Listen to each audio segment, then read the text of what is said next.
Lincoln Job. Thank you, Madam Speaker. And I am delighted to see the House so full for the adjournment debate, because I do want honourable members who are staying to remember who was here. And indeed, members in the public gallery might wish to take a note in their diary as well, because I hope that I am going to, in some way, blow the House's mind with what I'm about to say, and sow a seed which is going to grow into something fantastic. Because what we're here to discuss is floating solar. Members will know that I'm the Member of Parliament for Spelthorne. I feel obliged to remind the House on regular occasions that Spelthorne is not in Lancashire, it is not in Lincolnshire, it is everything south of Heathrow until honourable members get to the River Thames. And honourable members around the House know my constituency well, because it is what they see when they take off from Heathrow Airport or when they land there. I was selected as the Member of Parliament for the candidate to be the Member of Parliament for Spelthorne 4 days into the general election. And having spent 25 years in the army, obviously I love a map. There's a very good saying that if you don't understand what's going on, get a bigger map. And so, of course, I looked at a map of Spelthorne and was very struck by these 4 massive blocks of blue. And so I looked into them, and these are 4 raised reservoirs which hold half London's drinking water.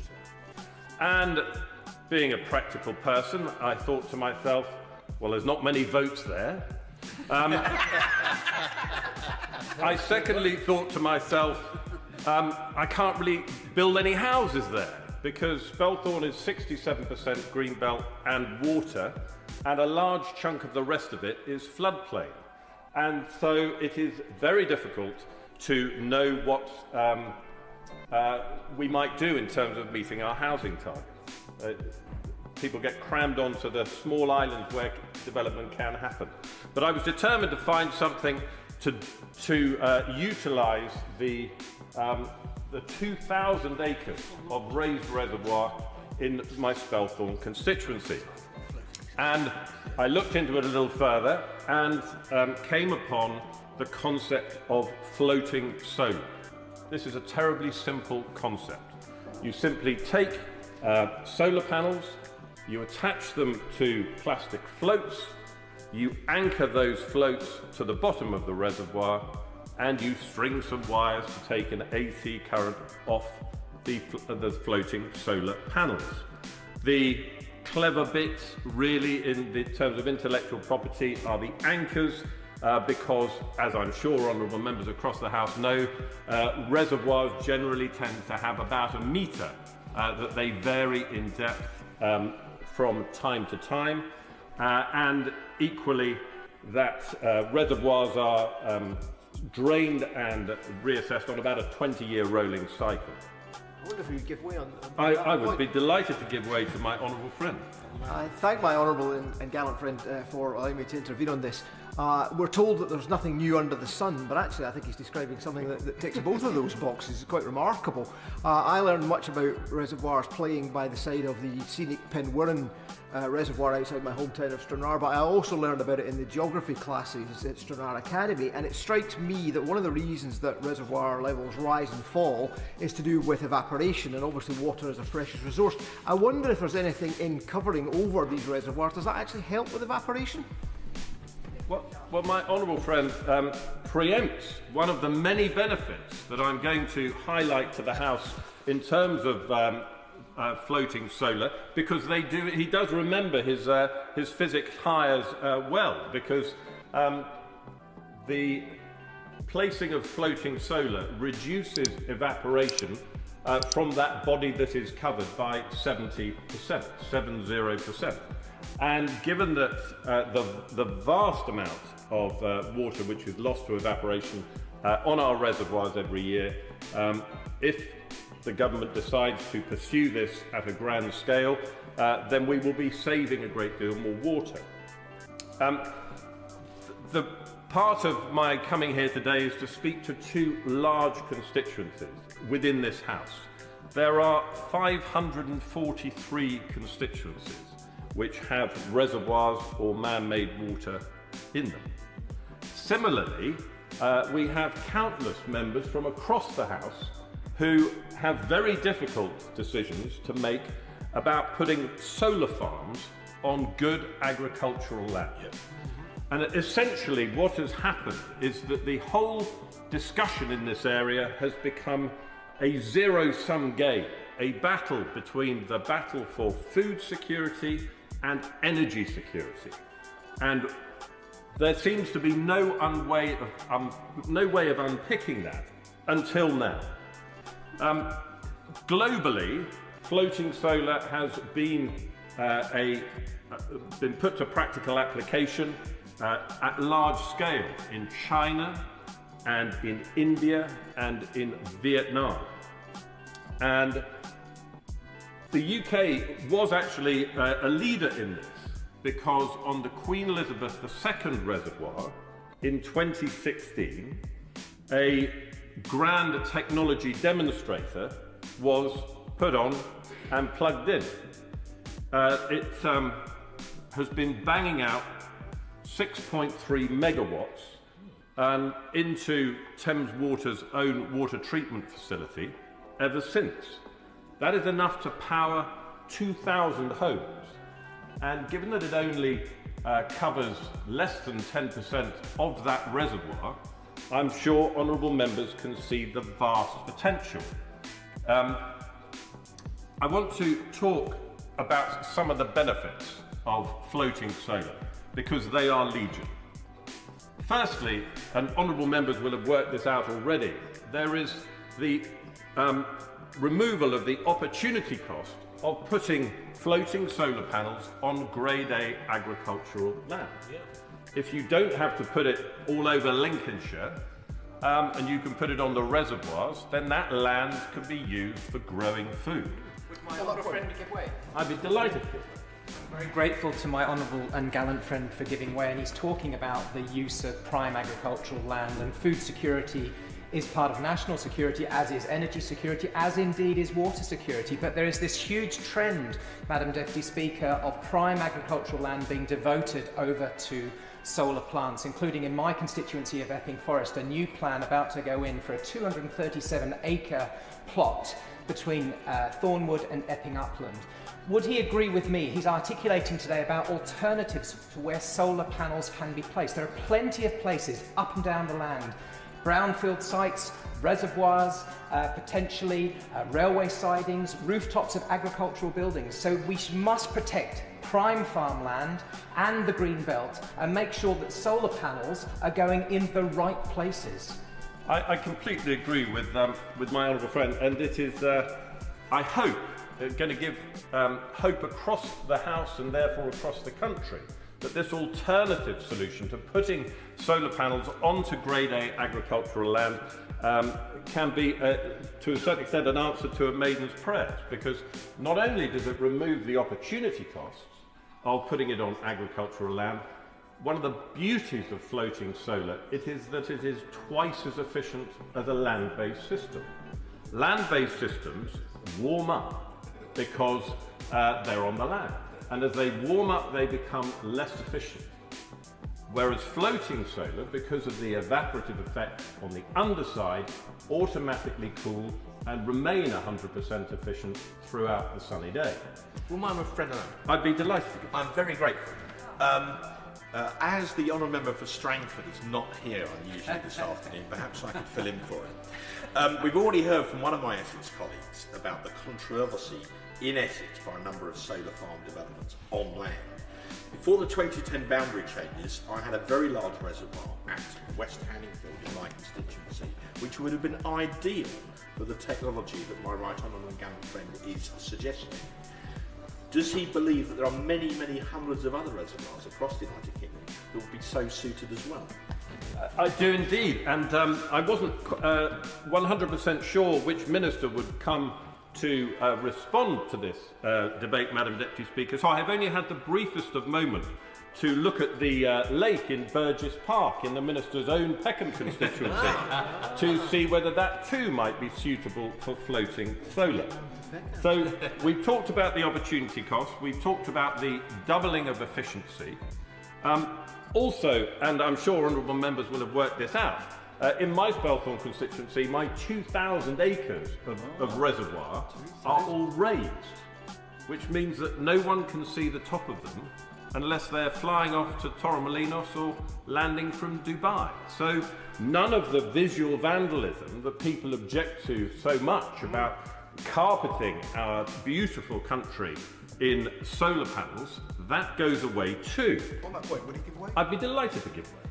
I thank my honourable and gallant friend for giving way on that point, and I must also declare that I do share an office with my honourable and gallant friend, and so I know an awful lot more about floating solar because he's so passionate about it. But as a result of that, I would just like to point out that in my own Huntingdon constituency, Grafton Water is the 8th largest reservoir in the country by volume and the 3rd biggest by area. And it is also a raised reservoir. And ironically, it is surrounded by solar panels in order to generate electricity that you can see from the ground. He obviously agrees with me that it would be a fantastic idea to use that enormous stretch of water to input some floating solar. Well, I'm very grateful to my honourable and gallant friend from Huntingdon for joining this merry band of evangelists for floating solar and seeking to get in on the ground floor with the inclusion of his own reservoir in his own constituency. Because within minutes, he's immediately seen the opportunity. And I congratulate him for that. I'd be delighted to give way to my honourable friend. Thank you to my honourable friend. I'm really happy to join this debate. It's not only amusing, it's very educational. But for me, I think it also is a matter of great concern for this country to conserve the water supply we have. And thereby, would you agree with me that it also stops the evaporation of water because of the direct sunlight is being avoided to hit the water, and it also conserves the water? The honourable member who I share the Defence Select Committee with makes a very important point. And actually, in terms of future-proofing the United Kingdom's water supply for increased temperatures, I understand that in Australia, for example, reservoirs are being very expensively covered with shade in order to reduce evaporation. And the honourable member might know that where a floating solar panel exists, that reduces evaporation by 70%, which in the case of the one on the Queen Elizabeth Reservoir is 100 tonnes of water a day. It's absolutely extraordinary. And so I know you're thinking, well, Lincoln, I mean, it couldn't get any better. But I have to tell the House that there are still some further benefits. So where these reservoirs are, more, I hear you cry. Where these reservoirs are owned by water companies, and water companies want to use the electricity themselves, there's no requirement for planning permission. And when you consider the turmoil that land-based systems have to go through over many, many years, whereas floating solar can be deployed within a few weeks, compared to the absolute paroxysms that the nation puts itself through before it puts a land-based system. Well, my honourable gallant friend will give way on that. I'd be delighted to. I'd like to thank the honourable member for giving way, because this is another issue, I think, Madam Deputy Speaker, where actually this side of the House, and perhaps can give some more information to the governing side. We've got real issues in many parts of rural Britain around some of that energy infrastructure that has to go alongside solar farms, particularly in East Anglia. We're looking at massive new mega pylons. Whereas actually, if you can use the energy on site, or there is already existing energy infrastructure, as it often is around reservoirs because of hydro or other reasons, isn't this another great example as to why actually floating solar, it would be a real solution which everybody could get on board with? I think my honourable friend makes a fantastic point. And the Queen Mary Reservoir in my own constituency actually has a plug-in point to the national grid at one corner, at one end of it. And so minimising disruption, that placing solar farms away from where the power is needed is something that certainly can play into this as well. Honourable members will think, well, that must be his list complete.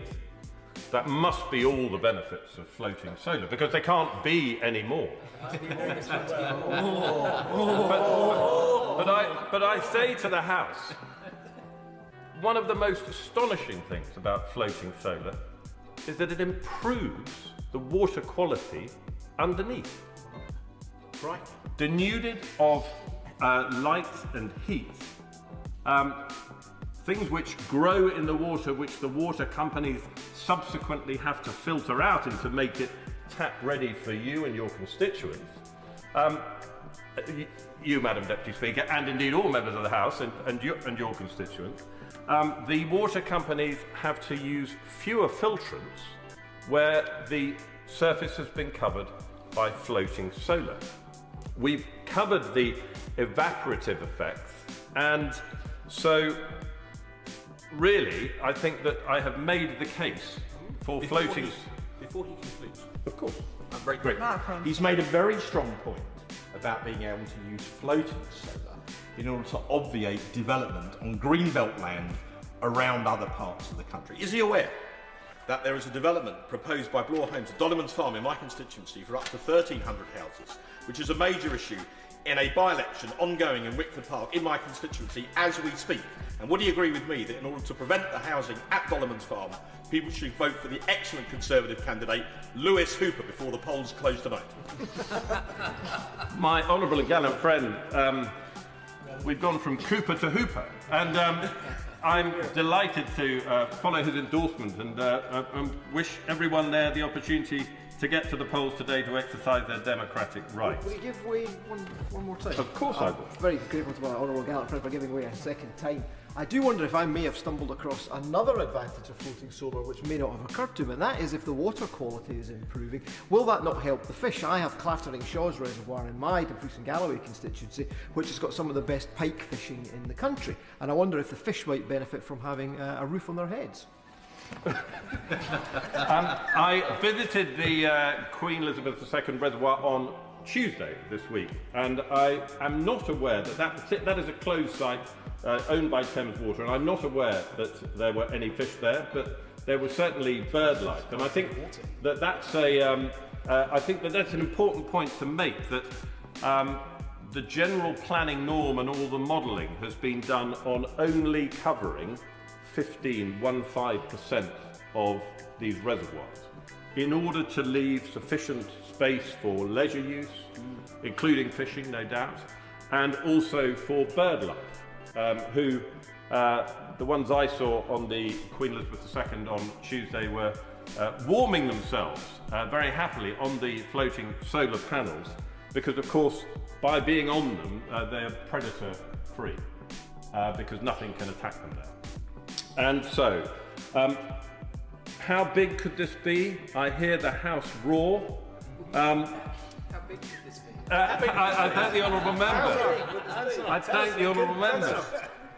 So, if I say that the installed base of every single solar panel in the United Kingdom is producing 17 gigawatts, okay? Then, if I were to say that we covered 15% of man-made reservoirs in this country, we would double the national capacity, adding a further 16 gigawatts without touching an inch of agricultural land. It's absolutely extraordinary. In so doing, it would create 80,000 jobs in the construction phase and 8,000 jobs in the maintenance phase. And so my plea to the Minister, who I know is putting the finishing touches to the government's solar roadmap, that floating solar plays a great deal, a much greater part than it did in the first draft. And I'm very grateful to my honourable friends. I hope this has been educational, informative, and that they are now fully signed up to the floating solar brethren and sisterhood, which will go forth from this place and evangelise for the good cause. Don't forget to like this video if you're tired of politicians treating Parliament like amateur hour. Subscribe and click the bell icon for more accountability breakdowns, and drop your thoughts below.